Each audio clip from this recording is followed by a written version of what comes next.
The rope. The rope stretched taut against the limestone edge of Hacksaw Ridge, its hemp fibers darkened by morning rain and the weight of 24 wounded men already lowered to safety.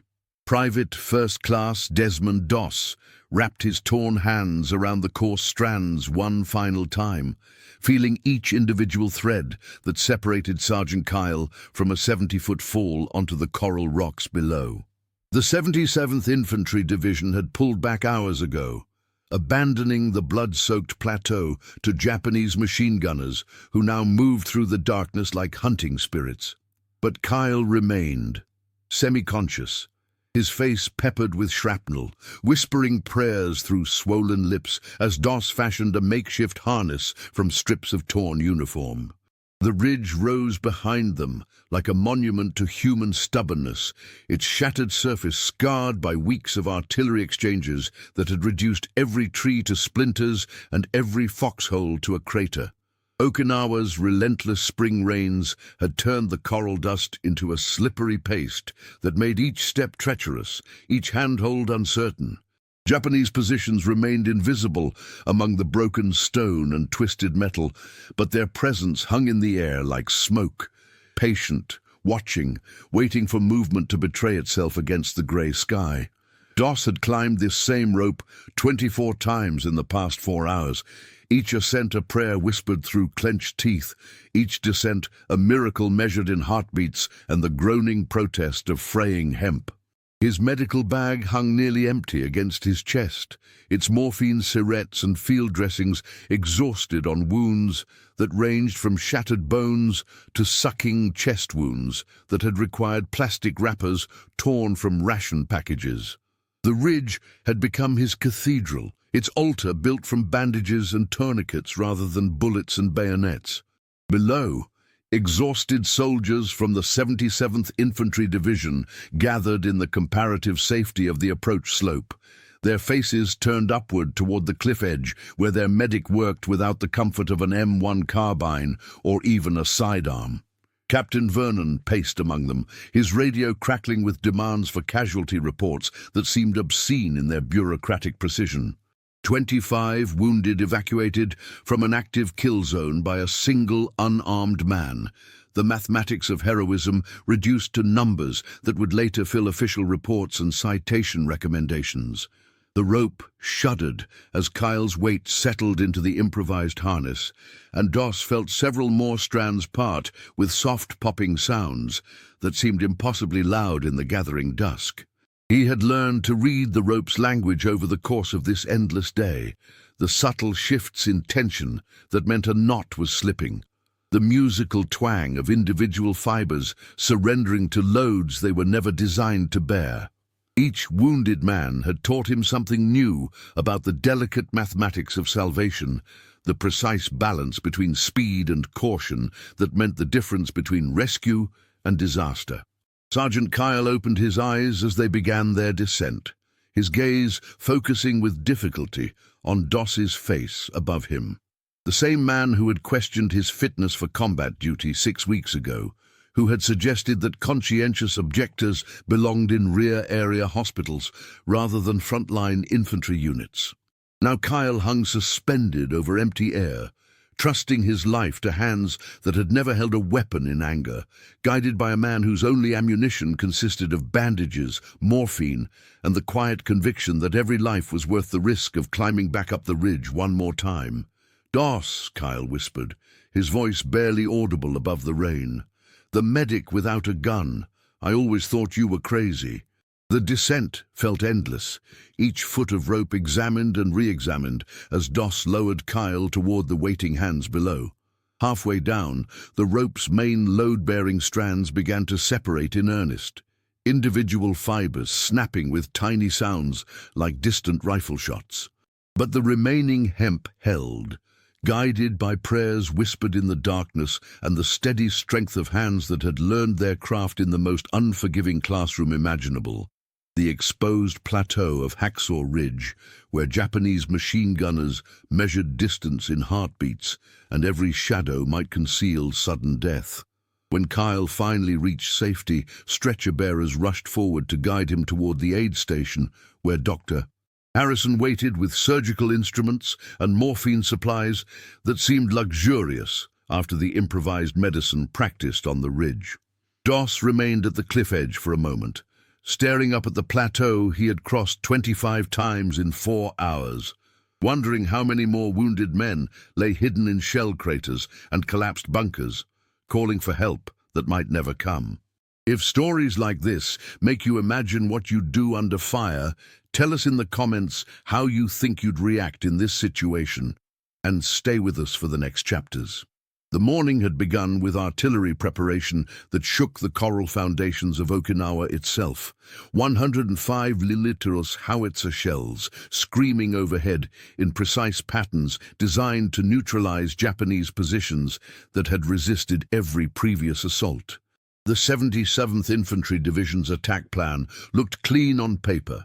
Advance across the plateau, secure the forward edge, and establish defensive positions that would allow subsequent waves to push deeper into the ridge complex. But Hacksaw Ridge had its own plan, written in interlocking fields of machine gun fire and mortar positions that turned the coral surface into a killing ground where American boys died within steps of their jumping-off positions. Doss had watched the assault from below, his medical bag checked and rechecked as rifle companies prepared to climb the rope ladders and cargo nets that engineers had rigged against the cliff face. The men moved with the nervous energy of soldiers who had learned to recognize bad ground when they saw it, joking about everything except the ridge itself, which loomed above them like a stone altar waiting for sacrifice. Private Martinez from Texas had shown him a photograph of his sweetheart before starting the climb, folding it carefully back into his shirt pocket with hands that trembled just enough to betray his fear. The Japanese had waited until every American soldier was committed to the exposed plateau before opening fire, their machine guns speaking in coordinated bursts that swept the coral surface like mechanical scythes. Doss heard the firing change from scattered rifle shots to the sustained hammering of automatic weapons, punctuated by the distinctive crump of mortar rounds walking across the ridge in search of American foxholes. The sounds echoed off the cliff face with crystalline clarity, each burst and explosion catalogued by his trained ear as he waited below with the other medics who would soon have more work than their hands could manage. Lieutenant Warner had been the first to come back down, sliding down the rope with his left arm hanging useless and his face pale with shock and blood loss. "They're dug in like ticks," he gasped, as Doss applied a pressure bandage to the shrapnel wounds in his shoulder. "Machine gun nests in caves, mortars pre-registered on every piece of cover. The boys are pinned down up there, and we're taking casualties faster than we can count them." The order to withdraw had come by radio an hour later, crackling through static and the distant sound of automatic weapons fire that seemed to grow heavier rather than lighter as the morning wore on.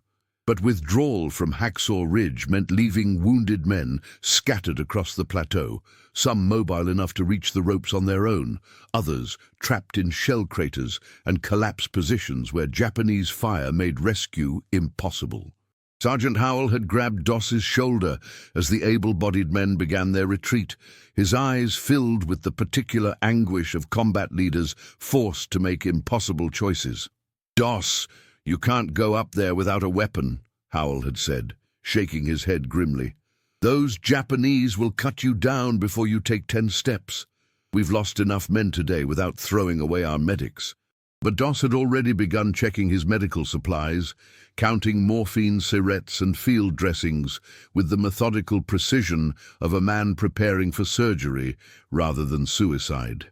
His hands moved steadily through the familiar routine, tourniquets arranged for quick access, sulfur powder distributed among multiple pockets to prevent total loss, bandages packed in order of likely need.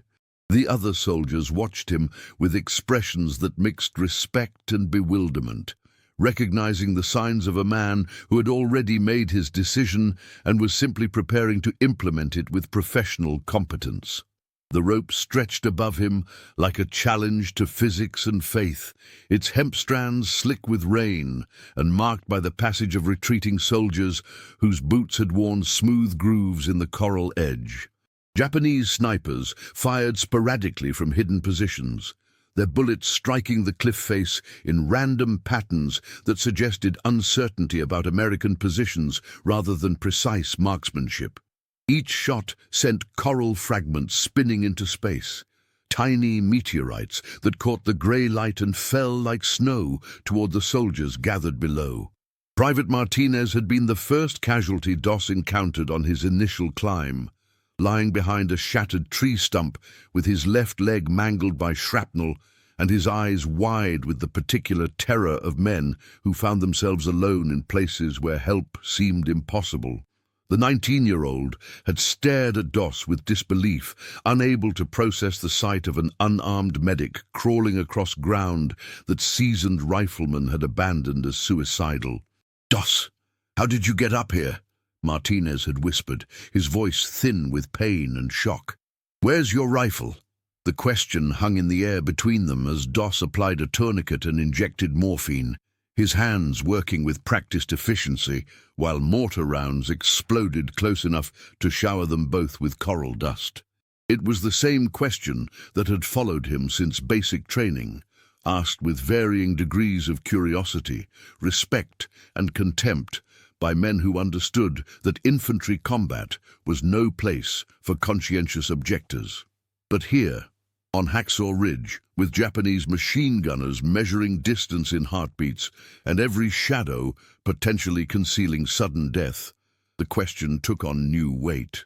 The ridge plateau stretched before Doss like a moonscape carved from coral and human stubbornness, its surface pockmarked with shell craters that offered temporary shelter from machine gun fire but served as traps when Japanese mortars began walking across the open ground in search of movement.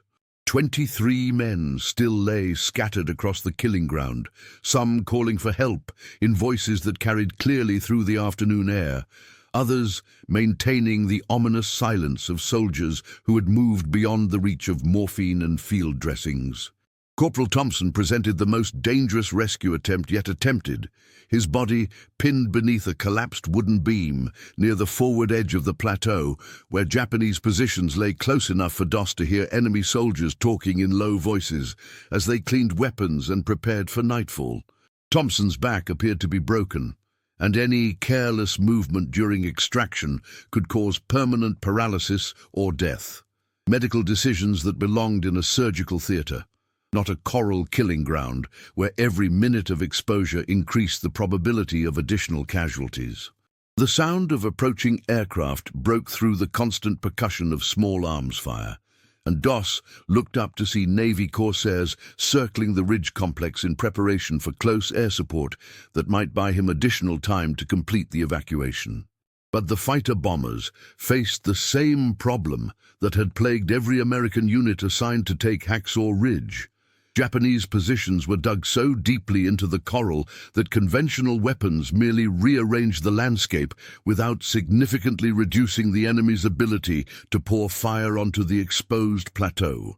Radio intercepts from other sectors of the Okinawa campaign brought word of American successes elsewhere on the island, villages secured and defensive lines pushed back toward the Japanese homeland with methodical precision that suggested the war's inevitable conclusion. But Hacksaw Ridge existed in its own tactical universe, where progress was measured in individual wounded men rather than grid squares on operational maps, where victory meant lowering one more casualty to safety rather than advancing the front line by predetermined distances. Doss spent 20 minutes carefully extracting Thompson from beneath the collapsed beam, using pieces of shattered rifle stocks as makeshift splints, while artillery shells whistled overhead and Japanese voices grew closer in the gathering dusk. Every sound felt amplified in the strange acoustic environment of the plateau. The scrape of wood against coral, Thompson's labored breathing, the distant metallic clicks of weapons being loaded for night operations that would soon make the ridge impassable for any rescue attempts. "Stay with me, Corporal," Doss whispered as he improvised a spinal immobilization device from torn uniform cloth and broken equipment scattered across the coral. "We're going down together, but I need you to help by staying as still as possible." Thompson's eyes focused with difficulty on Doss's face, recognition flickering through the morphine-dulled pain that had become his entire world. The same medic he had seen at aid stations and supply points throughout the Okinawa campaign, always carrying more bandages than ammunition, always moving toward casualties rather than away from danger. But seeing Doss here, on the plateau that seasoned infantry had abandoned as untenable, transformed casual familiarity into something approaching religious awe. The rope system had evolved throughout the afternoon into a complex arrangement of knots and anchors that distributed weight across multiple hemp strands, reducing the load on any single fiber to manageable levels that might support one final evacuation. Doss examined each connection point with the methodical attention of a man whose miscalculation would result in death rather than mere embarrassment. Testing knots that had already supported the weight of 23 wounded soldiers and might now be asked to bear responsibility for one more life. Japanese machine gun positions opened fire as he began lowering Thompson towards safety, their tracers drawing red lines across the darkening sky in patterns that suggested more tactical discipline than panic. The enemy had learned to recognize the rhythm of American rescue operations, timing their fire to coincide with moments of maximum vulnerability when medics were committed to evacuation procedures and could not seek immediate cover. But the firing remained, aimed at movement and muzzle flashes rather than specific targets, suggesting that darkness provided at least marginal protection for operations that would be suicidal in daylight. Below, Dr. Harrison organized the aid station with practiced efficiency, his surgical instruments arranged on improvised tables that had been constructed from doors torn from damaged buildings. 23 wounded soldiers awaited evacuation to rear area hospitals, their conditions stabilized by field medicine that had been practiced under conditions no medical school could simulate. Each man represented a small victory against the statistical reality of combat on Okinawa, where American casualties mounted with arithmetic precision that suggested the Japanese would fight for every coral outcropping until the last defender died at his position. The smell of wet rope and coral dust had worked its way into Doss's uniform and equipment, a distinctive odor that would follow him through decades of civilian life and civilian nightmares where the sound of hemp fibers parting under excessive weight jerked him awake with his heart hammering against his ribs. But those future consequences remained invisible as he focused on the immediate problem of guiding Thompson's stretcher past the coral outcroppings that threatened to snag the evacuation harness and send both men spinning into the darkness below. Would you follow the orders exactly, or trust what your own eyes and instincts tell you in a moment like this?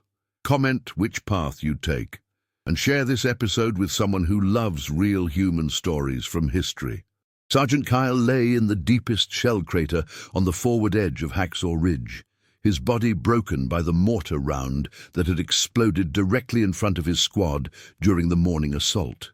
Japanese positions surrounded the crater on 3 sides, close enough that Doss could hear individual voices discussing fields of fire and ammunition conservation in a language that sounded like water running over stones. Kyle represented the final casualty, number 25, and reaching him would require crossing 40 yards of open coral under direct observation by enemy machine gunners who had been tracking American movement across the plateau for hours. The rope that had carried 24 wounded men to safety now showed clear signs of structural failure, its load-bearing strands reduced to perhaps 60% of original strength by the constant friction of hemp against coral and the accumulated stress of supporting human weight under combat conditions. Doss examined each remaining fiber with the focused attention of a man whose miscalculation would result in 2 deaths rather than 1 rescue, noting the places where individual strands had begun to separate and estimating the maximum load the rope might bear for one final evacuation. Japanese artillery had fallen silent as darkness settled over the ridge, but the absence of incoming fire created its own form of psychological pressure as Doss realized that enemy infantry might already be moving across the plateau in preparation for night counterattacks designed to reclaim positions that had cost both sides so heavily during daylight hours. Every shadow might conceal advancing soldiers. Every sound might herald the beginning of close-quarters combat that would make rescue operations impossible until sunrise brought renewed artillery support.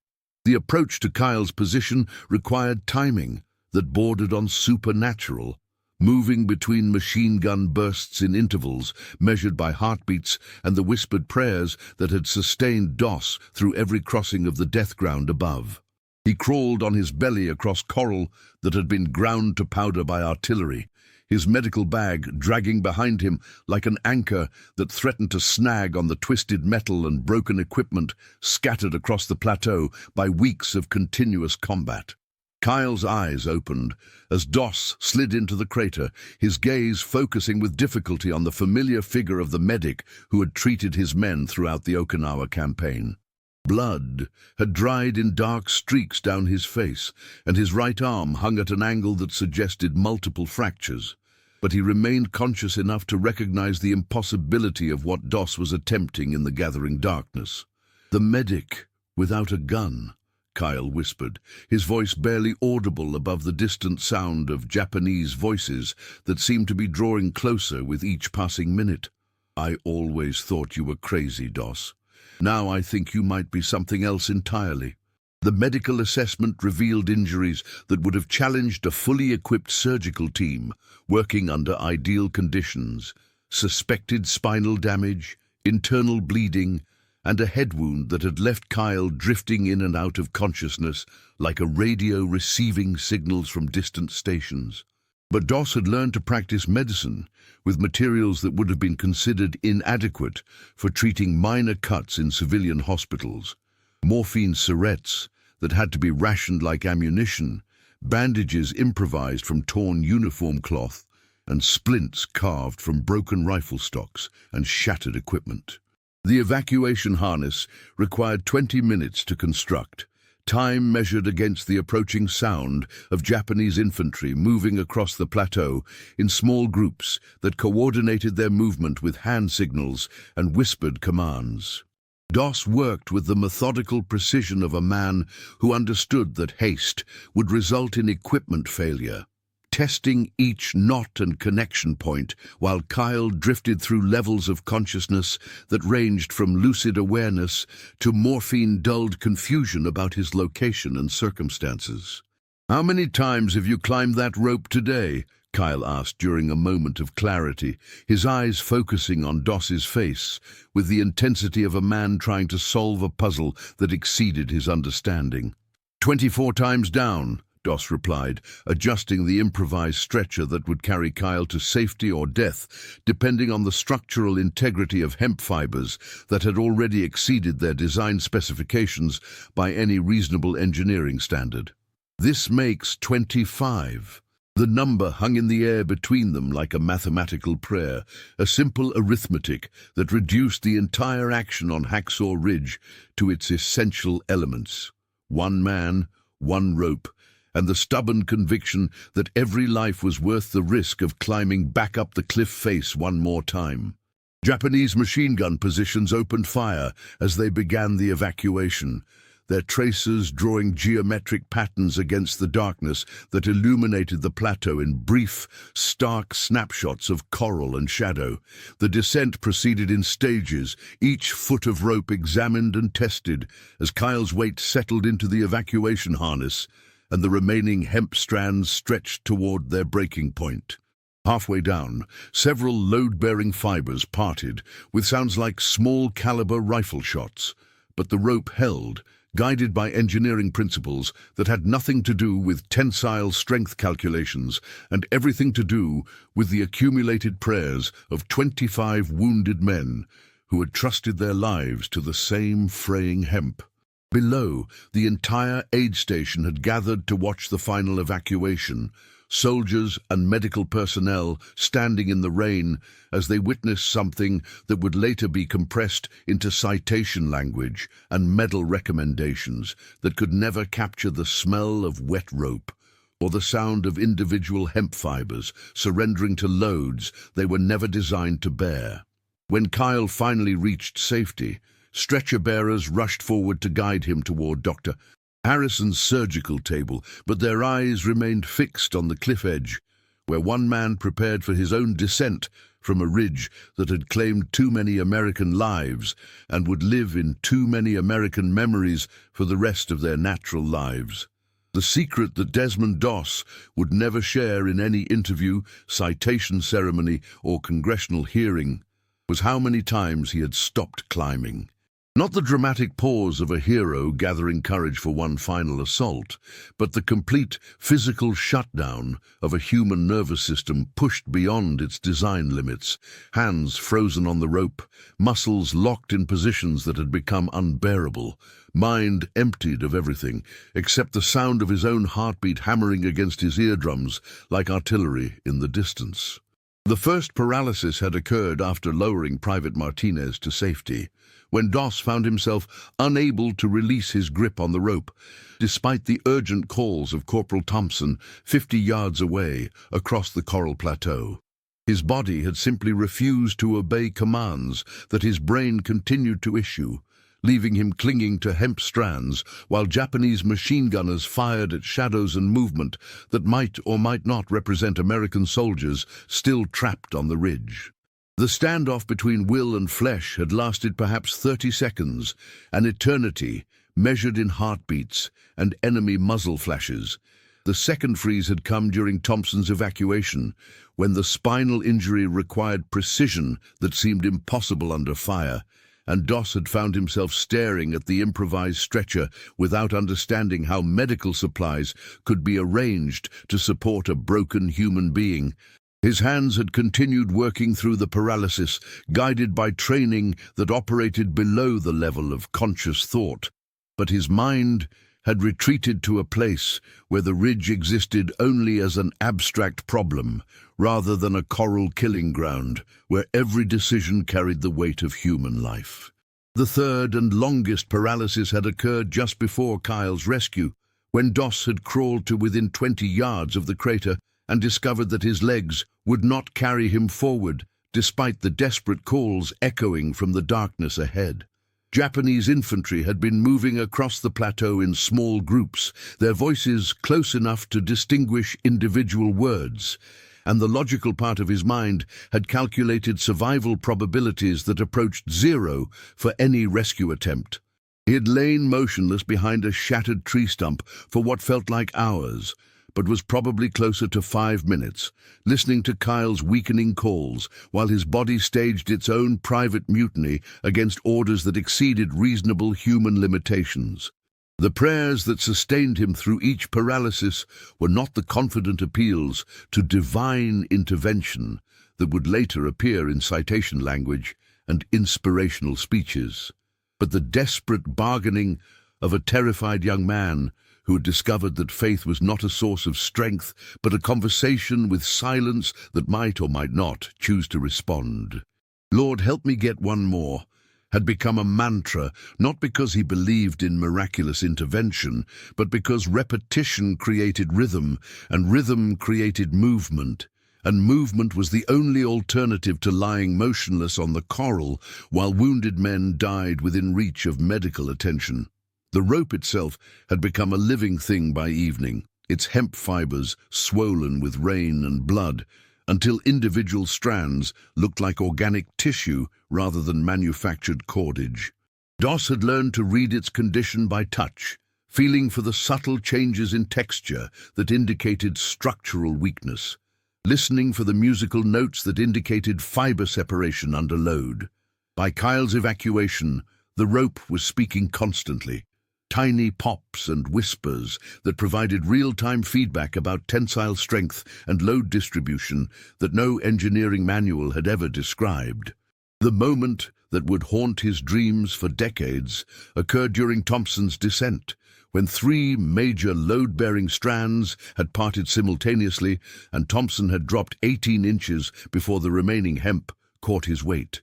The jerk had sent shockwaves through the entire rope system, and for one eternal instant, Doss had been certain that he was about to watch a wounded soldier fall to his death because of equipment failure that could have been prevented by better planning or different knots, or simply stopping while the rope was still strong enough to guarantee success. Japanese voices had been audible throughout the final evacuation, close enough that Doss could distinguish between different speakers and occasionally catch individual words that sounded like coordinates or ammunition counts. The enemy had been tracking his movement across the plateau with professional interest, timing their fire to coincide with moments of maximum vulnerability. But something in their behavior suggested puzzlement rather than tactical certainty. They were witnessing something outside their operational experience, one unarmed man moving repeatedly across ground that should have been impassable for any rescue attempt. The numbness that settled over Doss during his final descent was not relief or satisfaction, but the emotional shutdown that occurs when human beings are exposed to levels of stress that exceed their processing capacity. His hands moved through the familiar motions of rope management and descent technique, but his mind had retreated to a place where the ridge existed only as muscle memory and the repeated whisper of prayers that had become indistinguishable from breathing. 25 wounded soldiers had been lowered to safety using equipment that had failed by every reasonable engineering standard, guided by medical knowledge that had been improvised from field manuals and practical experience, sustained by faith that had been tested beyond its breaking point and had somehow held together just long enough to complete one final evacuation. But the mathematics of salvation defied rational explanation, and Doss knew that he would spend the rest of his life trying to understand how 25 different men had trusted their lives to his hands, and why the rope had held when every fiber should have snapped under loads that exceeded its design specifications. The official after-action report would compress the entire operation into 3 paragraphs of military prose that mentioned exemplary medical aid under fire and voluntary exposure to enemy action, language that captured none of the paralysis, none of the equipment failures, none of the desperate prayers whispered over dying men in a coral crater, while Japanese infantry prepared for counterattacks that would sweep the ridge clean of any remaining American presence. The old rope hangs in the Doss family garage 53 years later, its hemp fibers grey with age and brittle enough to snap at a touch, but Desmond cannot bring himself to throw it away.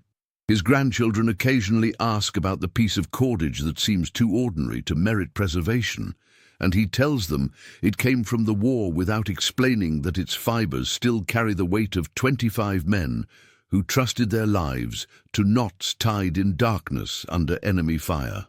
On humid summer evenings when rain pounds the Alabama roof with the same rhythm he remembers from Okinawa, the smell of wet hemp can still transport him back to Hacksaw Ridge with an immediacy that 60 years have failed to diminish. The Congressional Medal of Honor ceremony in October 1945 had required him to stand before President Truman while a citation was read that described his actions in language that sounded like tactical reporting rather than human memory. Conspicuous gallantry and intrepidity at the risk of his life above and beyond the call of duty while serving as a medical corpsman with the 77th Infantry Division. The words captured the essential facts while missing the essential truth, that heroism feels like paralysis, that courage is indistinguishable from terror, and that the rope had held together for reasons that defied engineering principles and possibly approached the miraculous. Dr.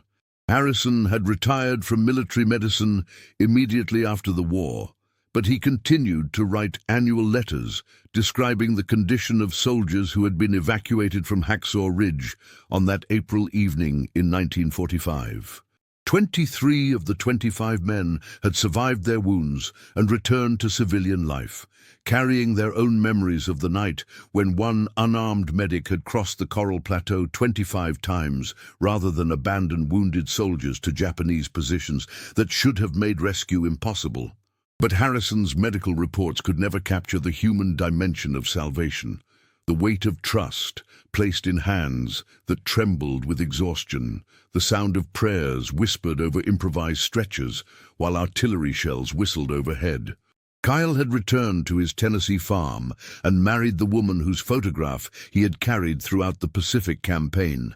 But he continued to wake on certain nights with the sensation of falling through darkness while fraying rope fibers parted above him with sounds like distant rifle shots.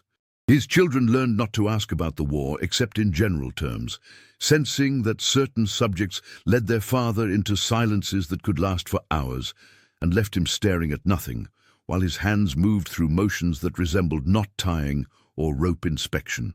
The 77th Infantry Division's official history devoted 4 paragraphs to the Hacksaw Ridge action, describing it as a successful evacuation of wounded personnel under enemy fire that demonstrated the highest traditions of medical service and individual courage.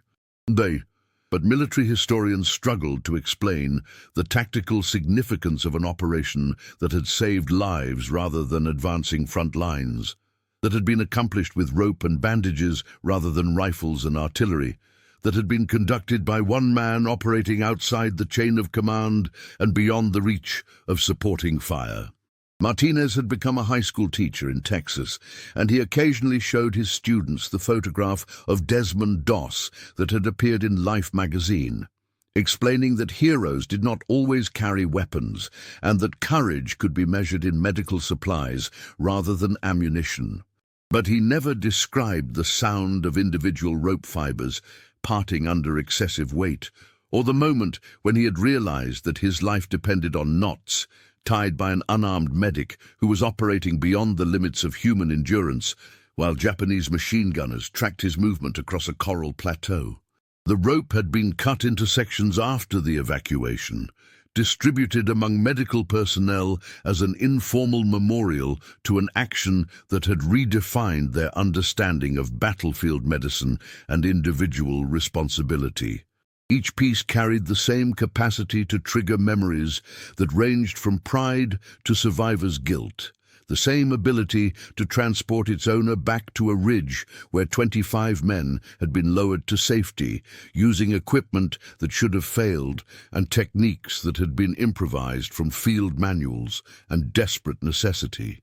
Thompson had recovered from his spinal injury enough to walk with minimal assistance, and he had named his firstborn son Desmond in honor of the medic who had spent 20 minutes constructing a stretcher from broken rifle stocks while Japanese infantry moved across the plateau in preparation for counterattacks that would have swept the ridge clean of any remaining American presence.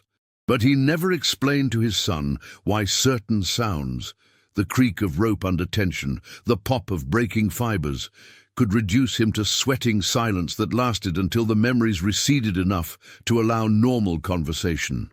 The garage workshop, where Doss tinkers with small mechanical projects, provides a sanctuary where the rope can hang undisturbed, a physical reminder of the night when engineering principles had been suspended and 25 wounded soldiers had trusted their lives to hemp fibers that exceeded their design specifications through faith or physics or the accumulated weight of desperate prayers. On certain afternoons, when sunlight filters through the garage windows and illuminates the rope's weathered surface, Doss can still feel the texture of each individual strand, can still recall the precise sequence of knots that had distributed weight across multiple load-bearing points and somehow held together long enough to complete one final evacuation.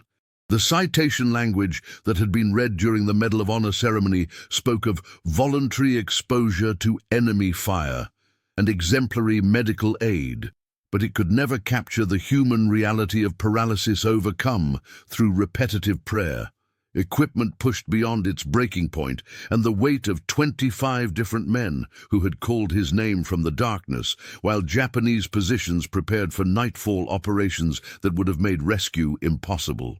The rope had held, the men had lived, and the legend had been born. But the memory belonged to him alone, grey and fraying and impossible to discard. If this story reminded you that behind every medal there's a human being carrying memories we'll never fully see, subscribe to the channel, tell us which country you watch from, and invite someone to revisit history with us in the next story.